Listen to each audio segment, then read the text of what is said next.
You know, an 85-cent beer can, broken beer bottle, it costs more than just the amount of money you put on the counter when you buy out. It cost 4 people their lives last night simply because somebody decided they want to drink and drive. He's a 19-year veteran state trooper who's brought his message of safety awareness to over 6.5 million people across the country. Ladies and gentlemen, would you please welcome Lieutenant Pete Collins.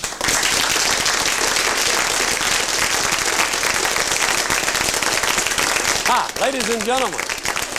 I have 2 policies when I talk. Number 1, when you talk, I wouldn't dare talk because that would be rude. And when I talk, I'm not going to expect you to talk. You get my drift? But you see, everywhere I go, folks will say, "Trooper, what is this?" A lot of folks call it a blackjack, but it's really not. It's called a crowd control device. And the reason you call it a crowd control device is that you can hold it in your little hand and control a crowd. The way you control a crowd is that you can hit him. Now, I can talk all day about how it works, but let me just sort of show you. How about you? Me? Yeah, you. Would you come help me, please? Good deal. Hi. Hi. I'm Lieutenant Pete Collins. Neil Hockey. Neil? Yes, sir. Good to see you. Always remember, gang, when you shake hands with someone, look them straight in the eye and shake their hand. Always remember also that when you lose control of your life, then you no longer have the right to make decisions that would be best for you. You see, I work out on the highway every day, and I use this to try to show you that once you lose control, you're gone. I can take this little $6 or $7 stick, and I can hit him right here, close both of his eyes.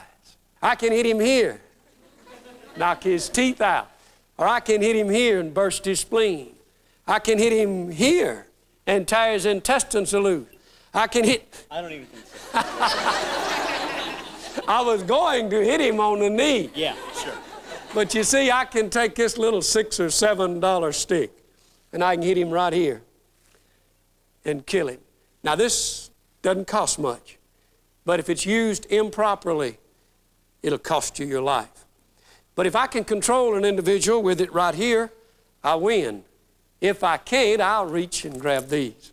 Now, I know you already know what these are because you watch television. But these are not handcuffs. These are called restraining devices. You see, they can fit big old wrists and little bitty wrists. They'll fit all sizes. All I've got to do, though, to control this young man is not put them around his wrist. I can run this up in his nose. And he'll follow me like a wrecker all the way down the highway.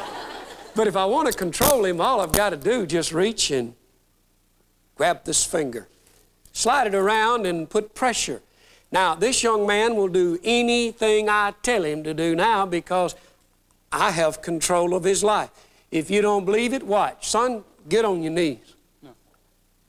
Now, don't make me look bad in front of all these folks. Get down on your knees, son. No. You see, he's hard-headed. He already knows. But you see, folks, I'm fixing to take control of his life. All I've got to do is just put pressure right here, and he'll do anything I tell him to do. You don't believe it? Watch, son. Get on your knees. Oh. Have we got him, folks? Give him a hand for that, huh? Now, if you don't believe I can control him, how many of you here would like to see him kiss an old freckle-faced trooper? How about that? Would you like to see that, folks? Okay, son, kiss me. No. Wait a minute now. That's one time. Let's ask him nice again. Please kiss me. I don't think so. That's 2 times. But gang, listen. What happens when he loses control of his life? He'd rather do anything than to kiss an old state trooper, but I'm going to take control of his life. Come here to me, son. Get a little closer. You're going to kiss me, put your arms around me. Give him a big hand, gang. Thank you.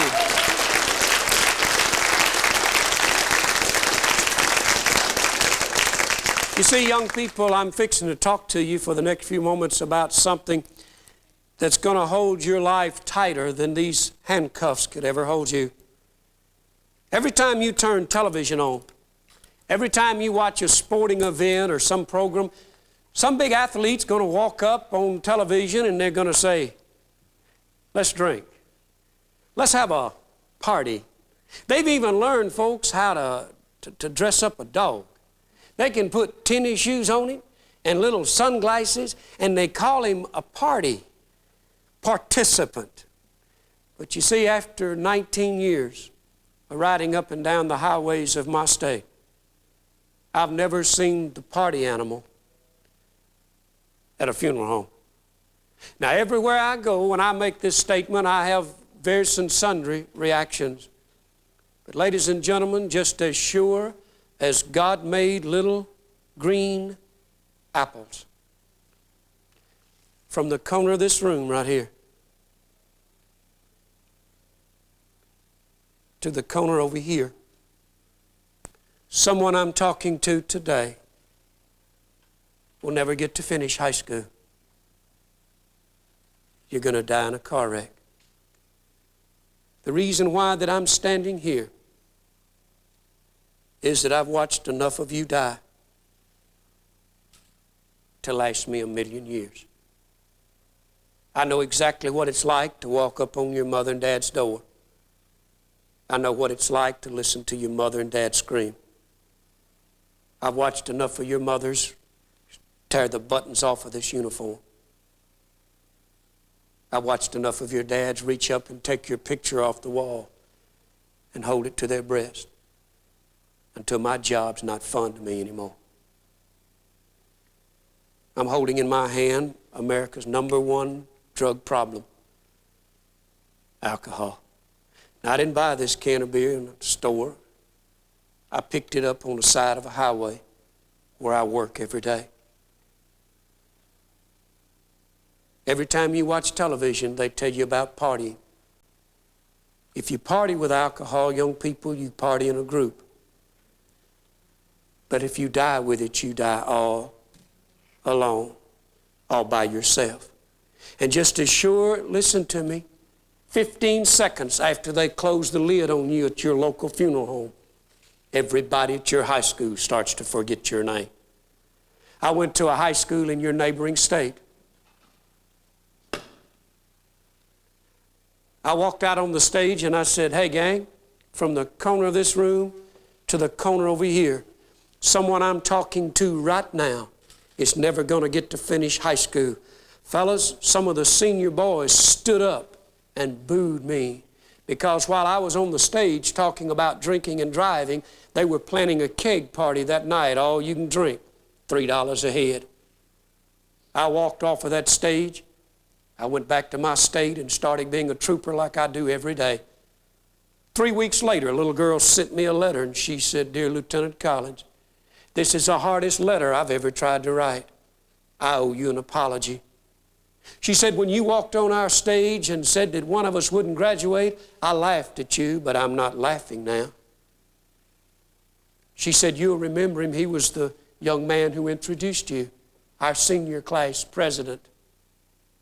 Mr. Everything, quarterback on our football team, first baseman on our baseball team, played forward on our basketball team, ran the mile on our track team. He was the kind of guy that every girl would just do backflips to go with. She said, Lieutenant, he was killed coming home from our senior party that night, drunk. Not only did he kill himself, he killed his little girlfriend, the junior class president. Not only did he kill her, but the young man that played tackle with him on the football team killed him. The young lady he was dating shall forever be 15 years old, paralyzed from her neck down, in a state of disrepair.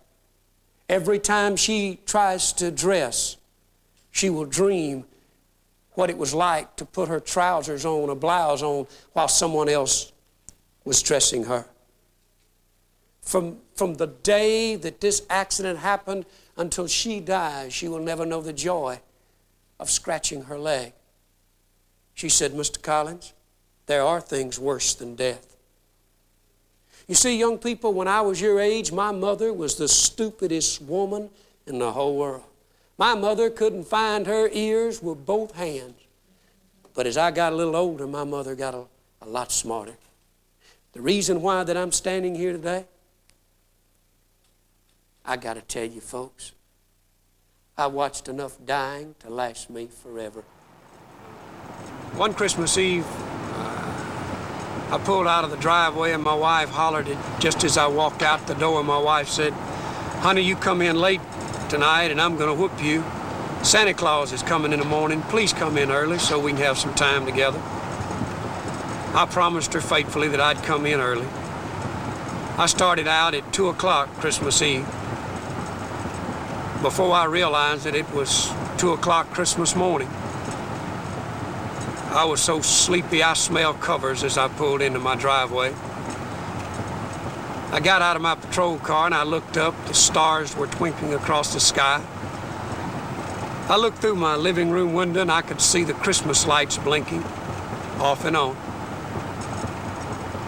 I walked into the house and my son was asleep on the couch.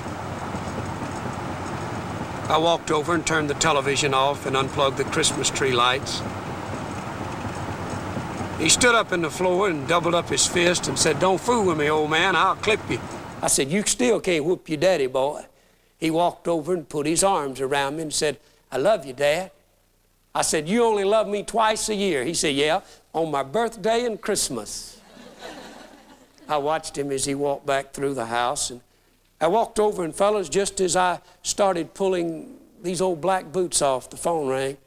I answered it, and it was a dispatcher. She said, Pete, you need to get back in the car. You got a pretty bad wreck over at Hardin Hill. I said, I've been working almost 18 hours. Don't y'all have somebody else to send? She said, Pete, you know we don't have anybody else to send. I hung up and started putting my boots back on. My wife raised up and said, baby, do you have to go back out? And I said, honey, it's a pretty bad wreck over at Hardin. She said, I hope it's not too bad. It's Christmas. Ladies and gentlemen, I kicked that big old Ford patrol car and I started over the pine-covered hills of my state. Just as I topped the hill at Hardin, I could see the fog had started settling on the side of the roadway. An old flashing light, barely blinking, the battery's almost gone on an old pickup truck. I slid up, and before my left foot could ever hit the ground, an old man with a pair of rubber boots on and a pair of overalls, he came walking across the highway and he said, come here quick, trooper. I believe somebody's still alive in this car right here. I ran over with my light, and as soon as I looked down, I knew that the driver was dead. His body was out of the car, and his body was covered in gasoline and oil and Christmas presents and food, clothing. I looked back at this old fella to ask him what made him think somebody was still alive. And it's as if he read my mind. He said, listen, trooper. Well, back over in the midst of that broken, twisted automobile, ladies and gentlemen, was something that this old freckle-faced state trooper's never gotten used to. It was a little girl. And she was calling for her mother. She was saying, Mama, Mama. Well, folks, all I could think about was mine. I started running around that car, trying to figure out how I could get in it. The roof was crushed in. I got up to the front with my light, and I looked, the windshield was gone. I started crawling in like a snake. Finally, the passageway became so small that I had to put my light down and just start reaching and feeling. I got up to her mother's body, and she was blocking. I could go no further. I remember one time, girls, I reached over her mother's body. I'm feeling for this little voice, and I remember one time I put my hand in a pimento cheese sandwich, just feeling. All of a sudden, a little hand grabbed those 3 fingers and said, Mama, Mama. I got her by her wrist and then by her elbow, and I tried to pull her back through a hole that, fellas, wasn't as big as a basketball, maybe a little bigger than a volleyball. But it didn't matter how I pulled her, she wouldn't fit.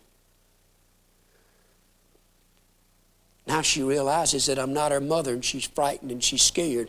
And she starts fighting me, and I'm saying, Pumpkin, don't fight me. Come right through here. I'll get you out. Gang, I still have the scars on my forearm where she bit into my flesh trying to make me let her go. That's not play acting, gang. That's real. About that time, that old man with the rubber boots grabbed me by the leg, started pulling me back across the highway. I can still feel the glass from the broken windshield cutting into my stomach as he slid me back across. I said, Mr. Ferguson, she's just right here. He said, oh, trooper, you can't stay in this car. It's burning. That's why I talk against drinking and driving. Because every time I see a beer commercial on television, ladies and gentlemen, every time the big sports figure stands up and talks about drinking, I realize that the majority of the folks that's going to drink is going to drive. And every time I see him say, let's party, I can still see those orange flames shooting up toward the starry skies. Every time they walk the dog across the stage and talk about the party animal, I can still hear that little girl screaming in my ears. Ladies and gentlemen, there's more to beer advertisement than the good times. What I'm telling you, gang, you can die out here on this highway, and the quickest way to die is to think you're going to live forever. But I guess, young people, if you really want to know why I'm here, I got to tell you. The reason why that I'm standing in this spot right now was a little old bitty girl that I found in a green Toyota Corolla that's changed my life forever. They've resurfaced the highway now. All the skid marks and the gouge marks, well, they're all gone. The grass has started to grow back on the side of the interstate where the antifreeze and the oil, the gasoline had killed it. But underneath the resurfaced road and the green grass that's now growing, there's a scar that's affected me forever. It was a Friday evening football night. The sun had already started going down behind the waving pine trees in the wind. When the radio starts to blare that they've got a bad accident down on Highway 35, well, I kicked that big old Ford patrol car, fellas. It just sort of jumped up in the front, and I started down those hills up and down. I didn't worry because I was a state trooper. I'd been trained to handle this. I knew how to put on bandages. I knew how to straighten out broken limbs. I'd been trained. Well, when I topped the hill, something happened that I was really not prepared for. You see, they'd trained me to do everything in the world that a person could possibly be trained to do, except how to watch you die. I'm not very good at that. And after 19 years, I still don't think I'll ever get used to it. Why, there was 3 children in a green Toyota Corolla. Randall was 17. Glenda was 14. They were on the front seat. And Patricia, why, she was on the back seat on the passenger side. Oh, I remember, fellas, she had on a pair of corduroy blue jeans, square pockets. She had 2 $1 bills stuck right here. She had a red flannel shirt on and bright red lipstick, and her fingernails were painted to match. I remember that she had a gold class ring dangling around her neck from a gold chain. Why, her boyfriend played center on the football team, and they had a little fuss that afternoon. And hey, fellas, you know the best way to make up in a fuss, you just sort of go and hold each other. They started to the football game. I don't know what these kids were talking about. I guess no one ever will. But I do know that an eyewitness said that two brothers were drag racing. They were trying to see whose pickup would outrun the other. They were coming north on this highway at 100 miles an hour, side by side. This eyewitness said that Randall saw this pickup coming. He had gotten 13 inches off of the pavement trying to miss him. This drunk hit him head on. The witness said that the impact was so gigantic that it knocked this little green Toyota up in the air, spun it around. When I got there were people, glass, all over the highway. I ran up to a lady that was lying crossways of the center line. She was passenger in the pickup. She said, "Trooper, we're all right, but you better go look in that little green car right over there."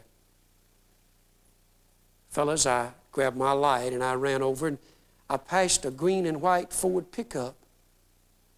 Now the driver has one little scratch right here. Didn't even have to have stitches. And fellas, he's cursing, trying to crank his truck and drive away. He doesn't even know he's had a wreck. But listen to what you don't see on television. Right over in this little old green car is what's left of a man and his wife's whole world. I ran over, and as soon as I looked in, I knew whoever it was. I found out later that it was a young boy and girl on the front seat. They were dead. Their bodies were crushed. But right back in the back corner was a little old bitty 15-year-old girl that changed my life forever. I remember she had glass in her hair, and every time that old blue light on top of my patrol car would flash, it would illuminate the interior of that car, and her hair would twinkle like a Christmas tree. I climbed in and pulled the stuffing from the roof away from her face. I reached and took my handkerchief and I wiped the glass and the tears off of her eyes so she could see. I remember one time I smeared her lipstick like a clown smile. She looked up at me and that little bottom lip started to quiver. She said, "Mister, what happened?" I said, "Baby, you had a little problem, but be real still, I'll get you out." She said, "Where's my Bubba?" I said, "Baby, be real still, I'll get you out." I couldn't tell her brother was dead. I reached down to pick her up, and when I did, I realized that from her waist down she was pinned and I couldn't move her. And I knew I had to go get some help for the jaws of life to come and cut that little green car apart. Just as I started to pull away, she changed me forever. She reached up and she grabbed me on that patch. It says State Trooper. And she said, "Mister, where are you going?" I said, "Baby, I'm not going to leave you. I'm going to run over here and get us some help. I'm coming right back."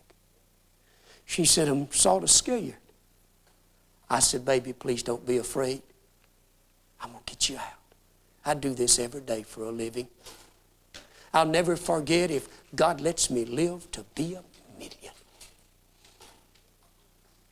I pulled her hand loose, and just as I pulled her hand loose, I wrapped it around that old gold class ring that was hanging. And I said, "Baby, hold on to that class ring till I get back. That'll bring you some strength." I pulled away from her, and she said, "Mister." I said, "What, baby girl?" She said, "Mister, I'm not fixing to die, am I?" I said, "Baby, I won't let you die." She said, promise me. I said, I promise. Across my heart. Smile came across those beautiful red lips, and she said, okay, if you promise. Ladies and gentlemen, when I came back, those big old beautiful eyes were staring off into space.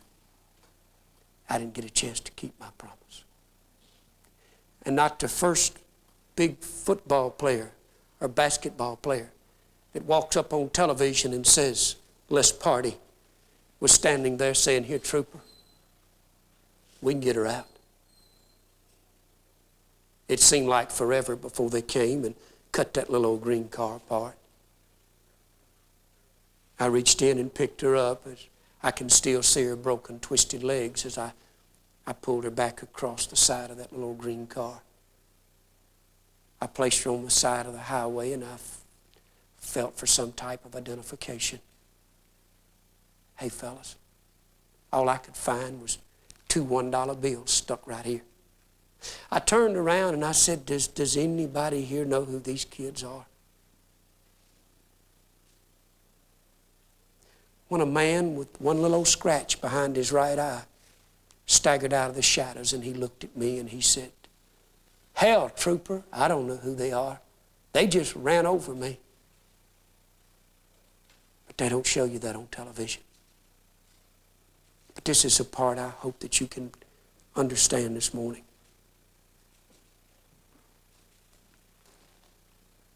I walked over and cranked up my patrol car, and I drove 3.8 miles up an old highway. I pulled off the roadway, and there was an automobile under the garage, and a tire hanging on a rope that these children played on. Over here was a basketball goal, the rim bent down where these young people had tried to duck the basketball. I walked up on the porch, a big old black dog walked over and brushed his leg up against mine as if he knew why I was there. Hey, fellas, my heart was pumping. I could hardly breathe. Now, it wasn't my first time to knock on a door, but I've never knocked on a door and told a mother and dad that every dream they had in the world was gone. I could see the man through the curtain. He was drinking a glass of tea, watching television. His wife was crocheting. She looked around as I knocked on the door. Her husband got up, he put his tea on the counter, and he walked to the back door and he opened it and turned the porch light on. He saw me there in my uniform and he said, hey, trooper, come on in. Mama, get up and fix this boy something to eat. Son, have you had anything to eat? But you see, ladies, you'll understand, mamas can see 1,000,000 miles. I watched her hands start to tremble as she stood up. She looked at me and she said, son, which one of my babies are hurt? I said, all 3. She said, is it bad? I said, yes, ma'am. Are they not coming back? No, ma'am.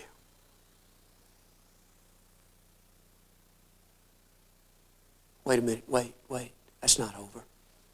You see, that's one of the tragedies of the world today. You think when it happens, it's over. But listen, gang, it's never over. What do you do? You go down the next day and you pick out a box. Oh, they fix a nice suit for you.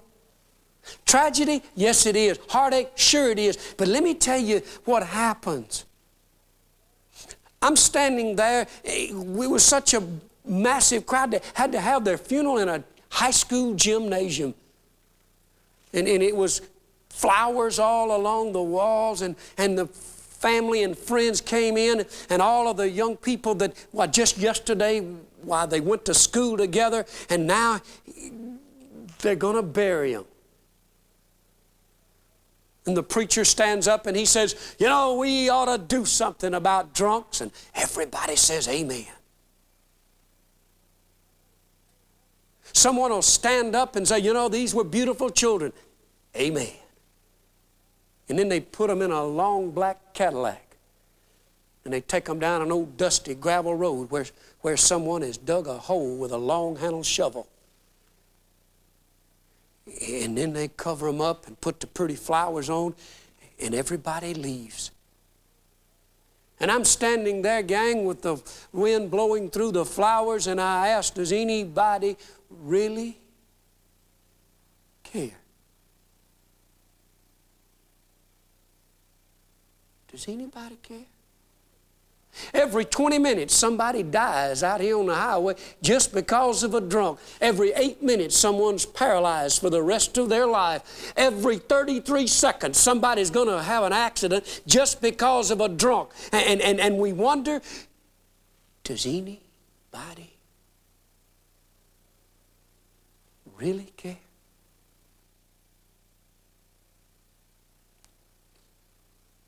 So young people, the next time you're at a party, and someone says, let's really party, please remember 3 things that this old state trooper's fixing to tell you. You never miss your water till the well goes dry. You never miss sunshine till a cloudy day. And you never know what you really have got until it's gone.